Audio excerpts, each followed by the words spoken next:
আসসালামু আলাইকুম রহমতুল্লাহি ওবরাকাতু। ইন্নাল হামদুলিল্লাহ ওয়াসসালাতু ওয়াসসালামু আলা রাসূলিল্লাহ আম্মা বাদ। আমাদের নিয়মিত দারসুল কোরআনে সকলকে আন্তরিক শুভেচ্ছা ও মোবারকবাদ জানাচ্ছি। আজ আমরা সূরাতুল বাকারার 13 নম্বর আয়াত, ওয়াইদা কিলা লাহুম আমিনু কামা আমানান নাসু ক্বালু আনুমিনু কামা আমানাস সুফাহা আলা ইন্নাহুম হুমুস সুফাহা ওয়ালাকিন লা ইয়ালামুন। এই আয়াত নিয়ে আলোচনা করব ইনশাআল্লাহ। প্রথমে জেনে নিব এই আয়াতের সাথে আগের আয়াতের কি মুনাসাবাত, কি সম্পর্ক। আমরা একটু লক্ষ্য করলেই একটা বিষয় স্পষ্ট হবে যে এর আগের আয়াতে আল্লাহ তাআলা বলেছিলেন, ওয়াইদা কিলা লাহুম লা তুফসিদু ফিল আরদ ক্বালু ইন্নামা নাহনু মুসলিহুন আলা ইন্নাহুম হুমুল মুফসিদুনা ওয়ালাকিন লা ইয়াশউরুন। তো 11 এবং 12 নম্বর আয়াতে মুনাফিকদের একটা অবস্থার কথা বলা হয়েছে, যে যখন তাদেরকে সলাহ এর জন্য আহ্বান করা হয় এবং যখন তাদেরকে বলা হয় যে তোমরা ফাসাদ সৃষ্টি করো না, তখন তারা এই দাবি করে যে আমরা ফাসাদ তো সৃষ্টি করি না, বরং আমরা হচ্ছি মুসলিম। তো আগের 11 এবং 12 নম্বর আয়াতে আমভাবে সলাহ এর দিকে আহ্বান করা হয়েছে তাদেরকে, আর 13 নম্বর আয়াতে একটা বিশেষ সলাহের দিকে তাদেরকে আহ্বান করা হচ্ছে। আর সলাহ আল খাস সেটা কি? সেটা হচ্ছে ইমানের দিকে। যে যখন তাদেরকে বলা হয় যে তোমরা ইমান আনো কামা আমানান নাস, মানুষ যেভাবে ইমান এনেছে, তখন তারা বলে আনুমিনু কামা আমানাস সুফাহা, আমরা কি নির্বোধদের মতো ইমান আনবো? তো আগের আয়াতের আলোচনা হচ্ছে সলাহ আম নিয়ে, যে যখন তাদেরকে সলাহের দিকে আহ্বান করা হয় তখন তাদের কথা বা তাদের পক্ষ থেকে জবাব আসে এরকম।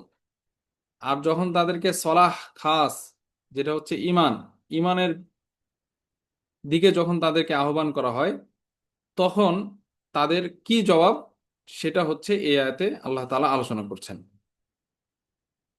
আরেকটা বিষয় হচ্ছে মানুষের অবস্থা, মানুষের অবস্থা বা তার ইনসানিয়ত পরিপূর্ণতা লাভ করে না দুইটা বিষয় ছাড়া। একটা হচ্ছে তারকু মা লা ইয়ানবাগি, যে যেই বিষয়টা উচিত না, অনুচিত কাজ পরিত্যাগ করা, এটা হচ্ছে তারকু মা লা ইয়ানবাগি। আরেকটা হচ্ছে ফেআলু মা ইয়ানবাগি, যেটা উচিত কাজ সেটা করা।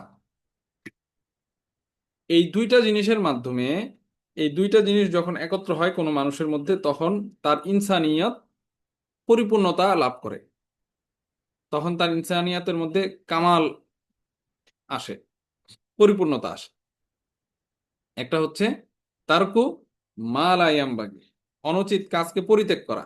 আরেকটা হচ্ছে ফেআলু মা ইয়ানবাগি, যেটা উচিত কাজ, ভালো কাজ সেটা করা। তো আগের আয়াতে আল্লাহ তাআলা যেটা উচিত না সেটা থেকে তাদেরকে নিষেধ করেছেন, যে লা তুফসিদু ফিল আরদ। আর এখানে এসে যেটা তাদের করা উচিত সেটা হচ্ছে যে আমিনু, করো। আগেরটাতে বলেছে করো না, আর এখানে বলতেছে করো। এখানে বলতেছে ইমান আনো, আর আগের আয়াতে বলেছে যে জমিনে ফাসাদ সৃষ্টি করো না। তার মানে তারকু মা লা ইয়ানবাগি, অনুচিত কাজকে পরিত্যাগ করা, ফাসাদ সৃষ্টি করা এটা অনুচিত কাজ, সুতরাং এটা থেকে পরিহার, এটা পরিহার করো। আর এখানে বলতেছেন আমিনু, অর্থাৎ ফেলু মা ইয়ানবাগি, এই কাজটা তোমাদের করা উচিত, এটা কি করো, সেটা কি ইমান আনো। আচ্ছা, তো এই দিক থেকে আগের আলোচনার সাথে এই আলোচনাটার সম্পর্ক। এখন এই আয়াতের কিছু শব্দ নিয়ে আমরা আলোচনা করব। এর মধ্যে একটা হচ্ছে সুফাহা। আসুফাহা উ সাফি, সাফিহ এর বহু বচন হচ্ছে সুফাহা। এটার মাধ্যমে হচ্ছে সিন ফা হা। তো এটার অর্থ কি আসলে? এটার যদি আমরা মূল অর্থের দিকে তাকাই, মূল অর্থটার অর্থ হচ্ছে আল খিফা বা আর রিক্ক। খিফাতুন বা রিক্কাতুন, রিক্কাতুন মানে কি পাতলা, খিফাতুন মানে কি হালকা। তো সাফাহ মানে সুফাহা, এটা হচ্ছে আসসাফাহ থেকে। আসসাফাহ এর মূল অর্থ আসলে খিফা বা রেক্কা। এজন্য বলা হয় সাউবুন সাফিহুন। সাউবুন সাফিহুন মানে হচ্ছে যে কাপড়টা একদম জীর্ণ শীর্ণ, যার বুননটা খুব খারাপ, ঠিক আছে, ওইটাকে বলা হয় সাউবুন সাফিহুন। তো সেখান থেকে সুফাহা সাফিহ কিভাবে অর্থটা আসতেছে, যে যে আসলে বোকা, তার আকলের মধ্যে, তার ইলমের মধ্যে খিফত থাকে, মানে তার ইলম বা আকল হালকা হয়, মানে কম হয়। খিফাতুল আকলি বা খিফাতুল ইলম, যার মধ্যে এই খিফাতুল আকল খিফাতুল ইলম থাকে, তাকে কি বলা হয়? সাফিহ বলা হয়। তো সেখান থেকে হচ্ছে সুফাহা। আবার সুফাহা ধারা উদ্দেশ্য জুহালও হয়, জাহেল। আবার সাফিহ মানে হচ্ছে যে স্পষ্ট বিষয়ে ঝগড়া করে, স্পষ্ট একটা বিষয়, সেই বিষয় নিয়ে সে ঝগড়া করে, তাকেও সাফিহ বলা হয়। আচ্ছা, তো এখানে আসলে উদ্দেশ্য হচ্ছে মানে খিফাতুল আকল, খিফাতুল ইলম মানে কি জাহেল, জাহেল মানে উদ্দেশ্য। তাহলে ওয়াইদা কিলা লাহুম আমিনু কামা আমানান নাস ক্বালু আনুমিনু কামা আমানাস সুফাহা। তো এখানে আগের আয়াতের মতোই তারকিব, ওয়াইজা কিলা লাহুম আমিনু কামা আমানান নাস এই পর্যন্ত হচ্ছে শর্ত। আর ক্বালু আনুমিনু কামা আমানাস সুফাহা এখানে হচ্ছে জবাবুশ শর্ত, যে যখন তাদেরকে বলা হয় যে তোমরা ঈমান আনো, মানুষ যেভাবে ঈমান এনেছে, মানুষের ঈমানের মতো তোমরা ঈমান আনো। এখানে একটা কথা হচ্ছে যে ওয়াইদা কিল আলাহুম, আগের আয়াতে ওয়াইদা কিল আলাহুম বলা হয়েছে, মানে মাজহুলের সিগা দিয়ে কিলা। তো মাজহুলের সিগা ব্যবহারের একটা বিশেষ উদ্দেশ্য হচ্ছে বিষয়টাকে আম রাখা, যে যে কেউ তাদেরকে বলে, সেটা মানে মুমিন হোক অথবা যারা তাদের ভিতরগত অবস্থা জানে এরকম মানুষজন হোক,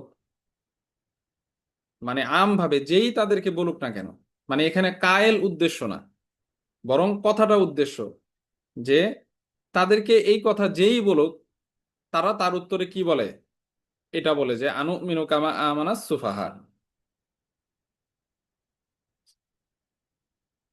এরপরে আরেকটা বিষয় আমরা এখানে দেখতেছি, যে বলা হচ্ছে আমিনু কামা আমানান নাস, কামা আমানান নাস, আমিনু কামা আমানান নাস। তো এখানে তাসবি দেওয়া হয়েছে যে ইমানটা আনবে কাদের মতো? মানুষদের মতো, মানুষ যেভাবে ইমান এনেছে তাদের মতো। তো আসলে তাসবিহের উদ্দেশ্য কি? কেন আসলে তাসবি দেওয়া হলো যে তোমরা ইমান আনো মানুষ যেভাবে ইমান এনেছে তাদের মতো? আসলে তাসবি আর কালামুল আরবে তাসবি ব্যবহার করা হয় ইগরা এর জন্য বা হাস এর জন্য, উৎসাহ দেওয়ার জন্য, উত্তেজিত করার জন্য, মানে ওই বিষয়টার প্রতি মানে আকর্ষণ তৈরি করার জন্য। কারণ মানুষের অন্তর স্বাভাবিকভাবেই সে তাকলিদ প্রবণ, মানে অনুসরণ প্রবণ আর কি। মানুষ অন্যকে অনুসরণ করতে চায়। এটা মানুষের একটা স্বভাবজাত বিষয়। তো এই জন্য তাদেরকে ঈমান আনার বিষয়টা সহজ করার জন্য, যে দেখো মানে মানে এমন না যে তুমি তুমি একাই ঈমান আনবে, বরং কি তোমার আগেও কি মানুষজন ঈমান এনেছে, তো তাদেরকে তুমি কি করো, অনুসরণ করো। তো মানুষ অনুসরণ প্রবণ, তো যার কারণে তাদেরকে এই তাসবিহ দিয়ে ঈমান আনার কথা বলা হচ্ছে, যাতে তারা উৎসাহিত হয় ঈমান আনার ব্যাপারে। এরপরে আরেকটা বিষয় যদি আমরা দেখি, এটা খুব চমৎকার একটা বিষয়, যে আল্লাহ তাআলা দেখেন এখানে আল্লাহ তাআলা এটা বলেন নাই যে কামা আমানাল মুমিনুনা, যে মুমিনরা যেভাবে ঈমান এনেছে, বা মুসলিমুনা বা মুমিনুনা, এরকম কোনো কথা বলে নাই। আল্লাহ তাআলা মুমিন শব্দ বা মুসলিম শব্দ ব্যবহার না করে এখানে বলতেছে যে মানুষ যেভাবে ঈমান এনেছে সেভাবে তোমরা ঈমান আনো। এটার আসল উদ্দেশ্য কি? মানুষ বলল, এখানে তো কেমন যেন মুমিনুন বললে যে মুমিনদের মতো ঈমান আনো, কিন্তু মানুষ বলেছে। এটার একটা বিশেষ কারণ হচ্ছে যে মানুষ আসলে তখনই তার ইনসানিয়তের মধ্যে কামালত আসে, পরিপূর্ণতা আসে, যখন সে ঈমানদার হয়। ওই বিষয়টার দিকে ইশারা, যে ইমানের দরজায় ইমানের দরজায় যে যত উপরে, ইনসানিয়াতের দরজায় সে তত কি উপরে। তো এই কারণে এখানে মুমিনুন শব্দ আল্লাহ তাআলা ব্যবহার না করে নাস শব্দ ব্যবহার করেছেন, ওই বিষয়টার দিকে ইঙ্গিত করে, যে যার মধ্যে ইমান আসলে যত উপরের দরজার, তার ইনসানিয়তের দরজাও কি তত উপরে হবে। আচ্ছা, এরপরে তাদের উত্তর যেটা, যে ক্বালু আনুমিনু কামা আমানাস সুফাহা, তারা পাল্টা প্রশ্ন করছে। এর আগের আয়াতেও আমরা তাদের আচরণটা দেখেছি, যখন তাদেরকে বলা হচ্ছে যে তোমরা ফাসাদ সৃষ্টি করো না, তারা কিন্তু এটা বলতে পারতো যে আমরা ফাসাদ করি না, বরং তারা কি তাদের কথাটাকে মানে অনেক বেশি জোরালো করার জন্য তারা বলতেছে যে আমরা ফাসাদ সৃষ্টি করব তো দূরের কথা, আমরা কি মুসলিহ। আর এখানে যখন তাদেরকে বলা হচ্ছে যে তোমরা মানুষের মতো ঈমান আনো, তখন তারা বলতে পারতো যে আমরা ঈমান আনবো না। এটা না বলে তারা উল্টো প্রশ্ন করতেছে যে আনুমিনু কামা আমানাস সুফাহা, আমরা কি বোকাদের মতো, বোকারা যেমন ঈমান এনেছে তাদের মতো ঈমান আনবো। তো তারা এটার মাধ্যমে মানে আগের যে কথাটা আমিনু কামা আমানান নাস, এটাকে অনেক খারাপ ভাবে এই কথাটাকে প্রত্যাখ্যান করছে। তো ওই জিনিসটাই বোঝানোর জন্য এখানে প্রশ্ন আনা হয়েছে, তারা পাল্টা প্রশ্ন করছে যে আনুমিনু কামা আমানাস সুফাহা, উদ্দেশ্য হচ্ছে ইনকার করা, ঈমান আমরা আনবো না। ঈমান আনার ব্যাপারে তারা মানে উল্টো বা এটাকে ইনকার করছে। এবং আরেকটা বিষয় হচ্ছে, যাদের মতো ঈমান আনার কথা বলা হচ্ছে যে তোমরা মানুষের মতো ঈমান আনো, তারা তাদেরকে পরিচয় করিয়ে দিচ্ছে বা তাদেরকে বলতেছে যে তারা হচ্ছে নির্বোধ, আমরা নির্বোধের মতো ঈমান কি আনবো না। তো তারা আগের কথাটাকে, ঈমান আনার যে আদেশটা, সেই আদেশটাকে খুব খারাপভাবে এই মুনাফিকরা খুব খারাপভাবে এই বিষয়টাকে কি করছে, প্রত্যাখ্যান করছে। তো তারা যেহেতু খুব মানে খারাপভাবে বিষয়টাকে প্রত্যাখ্যান করেছে, এই জন্য আল্লাহ তাআলাও খুব তাকিদের সাথে তাদের কথাকে প্রত্যাখ্যান করছেন পরবর্তী যে আয়াতের অংশ, সেটার মাধ্যমে, যে আলা ইন্নাহুম হুমুস সুফাহা ওয়ালাকিন লা ইয়ালামুন। আগের আয়াতেও এই বিষয় নিয়ে আমরা আলোচনা করেছি, যে প্রথমে আলা আনা হয়েছে, তানবিহ, সতর্ক করা হচ্ছে, যে পরের যেই অংশটা আছে শ্রোতাদেরকে পরের অংশটার ব্যাপারে সতর্ক করছে এবং তাদের মনোযোগ আকর্ষণ করা হচ্ছে। এবং আল্লাহ তাআলা প্রথমে ইন্না হরফে মুসাব্বা বিল ফেল এনে তাকিদ দিচ্ছেন, এরপরে আবার হুমুস সুফাহা দমির মুনফাসিল উল্লেখ করে এটাকে আরো বেশি জোরালো করছেন। এবং আল্লাহ তাআলা বলছেন যে এই সাবধান, নিশ্চয়ই তারাই নির্বোধ, ইন্নাহুম হুমুস সুফাহা। তো এই তাবিরের কারণে, আয়াতের এই অংশটাকে এভাবে আনার কারণে সাফাহটা অর্থাৎ নির্বুদ্ধিতাটা শুধুমাত্র তাদের মধ্যেই সীমাবদ্ধ, আল্লাহ তাআলা এই বিষয়টার দিকে ইঙ্গিত করছেন, এই বিষয়টার দিকে ইশারা দিচ্ছেন যে নির্বোধ আসলে তারাই, এবং নির্বুদ্ধিতা তাদের মধ্যে কি সীমাবদ্ধ। এই জন্য আল্লাহ তাআলা এভাবে আয়াতটাকে বলতেছেন যে আলা ইন্নাহুম হুমুস সুফাহা। এবং তারপরেই আল্লাহ তাআলা আবার বলতেছেন ওয়ালা কিল্লা ইয়ালামুন, এবং তাদের নির্বুদ্ধিতাটা আরো বেশি জোরালো হচ্ছে ওয়ালা কিল্লা ইয়ালামুন এই কথার মাধ্যমে, যে তারা যে আসলে নির্বোধ এটাও কি তারা জানে না। ওয়ালা কিল্লা ইয়ালামুন, এবং এটা হচ্ছে নির্বুদ্ধিতার বা জাহালতের মানে সর্বোচ্চ পর্যায়। সেটা কোনটা? মানুষ আসলে জাহেল হইতে পারে, মানুষ একটা বিষয় না জানতে পারে, কিন্তু যদি এরকম হয় যে আমি যে কি জানি না তাই জানি না, মানে আমি যে আসলে জাহেল, আমি যে আসলে মূর্খ, এই অনুভূতিটাও কি আমার মধ্যে নাই, বা এই বিষয়টাও আমি জানি না, তো এটা হচ্ছে জাহেলে মুরাক্কাব বলে এটাকে। তো মুনাফিকদের অবস্থাটা হচ্ছে এরকম, যে তারা যে আসলে নির্বোধ এটাও কি তারা জানে না। এই কারণে আল্লাহ তাআলা তাদের নির্বুদ্ধিতার অবস্থাটাকে আরো মানে খুব জোরালো ভাবে এখানে উপস্থাপন করছেন। আলা ইন্নাহুম হুমুস সুফাহাউ ওয়ালাকিল্লা ইয়ালামুন, যেমনটা এর আগের আয়াতে করেছে, যে তারা ফাসাদ সৃষ্টি করে অথচ তারা সেটাকে কি সুরত দিয়েছে, ইসলাহের সুরত দিয়েছে। তো এই জন্য আল্লাহ তাআলা বলে দিচ্ছেন ওখানে আলা ইন্নাহুম হুমুল মুফসিদুনা, এবং ওইটার সাথে ব্যবহার করেছেন ওয়ালাকিল্লা ইয়াশউরুন, কারণ ওই বিষয়টা হচ্ছে ন্যাচারালি একটা বিষয়, যেটার জন্য কোনো ধরনের কিসের প্রয়োজন হয় না, কোনো চিন্তা ভাবনা এটার প্রয়োজন হয় না, কারণ অনুভূতির জন্য এই জিনিসগুলোর প্রয়োজন হয় না।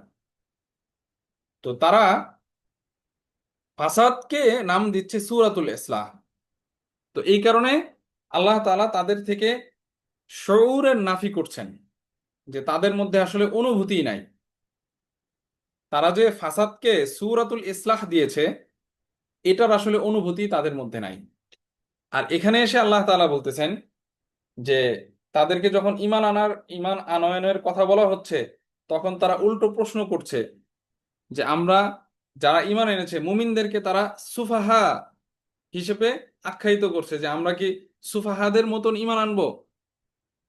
তাহলে তাদের নির্বুদ্ধিতাটা আসলে কোন পর্যায়ের, যে তারা যে আসলে নির্বোধ, তারা মূর্খ, কিন্তু তারা নিজেদেরকে মানে সবার সামনে জাহের করছে যে তারা হচ্ছে সবচাইতে বেশি চতুর। আর যারা ঈমান এনেছে, কারণ ঈমান আনাটা হচ্ছে চতুরতার লক্ষণ, মানে বুদ্ধিমানের লক্ষণ, যে ঈমান এনেছে, তো সেই বুদ্ধিমানের কাজটাকে তারা আখ্যায়িত করছে সাফাহ নামে, নির্বুদ্ধিতা নামে। তাহলে তারা কোন পর্যায়ের নির্বুদ্ধিতার মধ্যে আছে? আল্লাহ তাআলা ওই বিষয়টাকে মানে এখানে ইশারা করছেন যে আরা ইন্নাহুম হুমুস সুফাহাউ ওয়ালাকিল্লা ইয়ালামুন, এবং তারা যে আসলে নির্বোধ, এই নির্বুদ্ধিতা যে তাদের মধ্যে আছে এই বিষয়টাও কি তারা জানে না, যেটা জাহালতের সর্বোচ্চ পর্যায়ের, মানে 1 নম্বর জাহেল তারা, যে সেটা হচ্ছে জাহেল মুরাক্কাব বলে, যে আমি যে কি জানি না সেটাই আমি জানি না, আমি যে নির্বোধ, আমি যে মূর্খ, এই বিষয়টাও সে জানে না। এটার নাম হচ্ছে জাহেলে মুরাক্কাব। তাহলে আল্লাহ তাআলা বলতেছেন ওয়াইদা কিলা লাহুম আমিনু কামা আমানান নাস, যখন তাদেরকে বলা হয় যে তোমরা ঈমান আনো মানুষরা যেভাবে ঈমান এনেছে, আমিনু কামা আমানান নাস, এখানে মাটা হচ্ছে মায়ে মাজদারিয়া, তাহলে পরবর্তী আমানান নাস ফেল ফাইল এটা তাউইল হয়ে এটা মাসদারে রূপান্তর হবে। কামা আমানান নাস মানে হচ্ছে কা ঈমানিন নাস, মানে মানুষের ঈমান আনয়নের মতো। তো এখানে বলা হয় যে আসলে এখানে আমিনুর পরে ঈমানান মাসদারটা মাহজুব আছে, মানে তারকিবে এভাবে আসবে যে আমিনু ঈমানান মুমাসিলান লি ঈমানিন নাস, যে তোমরা ঈমান আনো, তোমাদের ঈমানটা হবে কাদের মতন? মুমাসিলান লি ঈমানিন নাস, মানে মানুষের ঈমান যে এনেছে, মানে যারা মুমিন তাদের ঈমান আনয়নের মতো। তাহলে আয়াতের এতটুকু অংশ হচ্ছে শর্ত। এরপর থেকে জওয়াবু শর্ত, ক্বালু তারা বলে, আনুমিনু কামা আমানাস সুফাহা, আনুমিনু কামা আমানাস সুফাহা, এখানেও কামার যে তারকিব সেটা আগের কামা এর মতোই, কামা আমানাস সুফাহা, যে আমরা কি নির্বোধরা যেভাবে ঈমান এনেছে, যেমন ঈমান এনেছে তেমন ঈমান আনবো?